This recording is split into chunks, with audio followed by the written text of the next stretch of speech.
পত্রিকাগুলোতে দেখলাম যে ডাকসু ছাত্র সংসদ মানে ডাকসু নির্বাচন হলো এবং বিভিন্ন বিশ্ববিদ্যালয়ে ছাত্র সংসদগুলোর নির্বাচন হবে।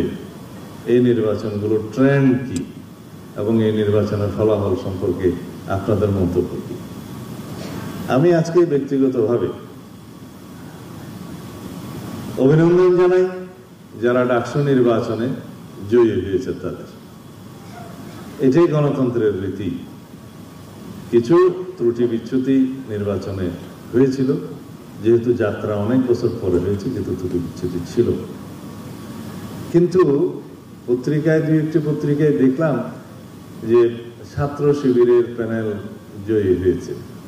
তা আমি আপনাদের সামনে বলতে চাই, সাংবাদিক বন্ধুদের উদ্দেশ্যে বলতে চাই, আমার জানা মতে বাংলাদেশ ইসলামী ছাত্র শিবির ডাকসু নির্বাচনে অংশগ্রহণ করেনি। এই নামে এই ব্যানারে কোনো প্যানেল প্রদান করা হয়েছে কি? না। তো পত্রিকা বিভিন্ন মিডিয়াতে এইভাবে আসছে কেন? প্রশ্ন সেখানে। আমরা বাংলাদেশ জাতীয়তাবাদী ছাত্রদল ব্যানারে দলীয় নামে ঘোষণা দিয়ে আমরা নির্বাচনে অংশগ্রহণ করেছি, আমাদের ছাত্র অংশগ্রহণ করেছে।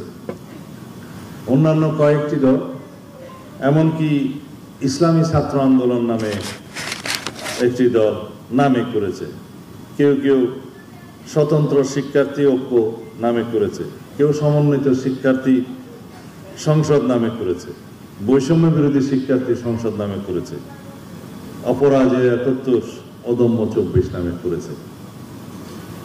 কিন্তু যারা স্বনামে ছাত্র সংসদ নির্বাচনে অংশগ্রহণ করতে চায়নি, তার একটা উদ্দেশ্য তো অবশ্যই আছে। যারা আজকে জয়ী হয়েছে তাদের দেখলাম প্যানেলটা ছিল ঐক্যবদ্ধ শিক্ষার্থী জোট। সেই ব্যানারে যারা জয়ী হয়েছে আমি আবারও ব্যক্তিগতভাবে তাদেরকে অভিনন্দন জানাই।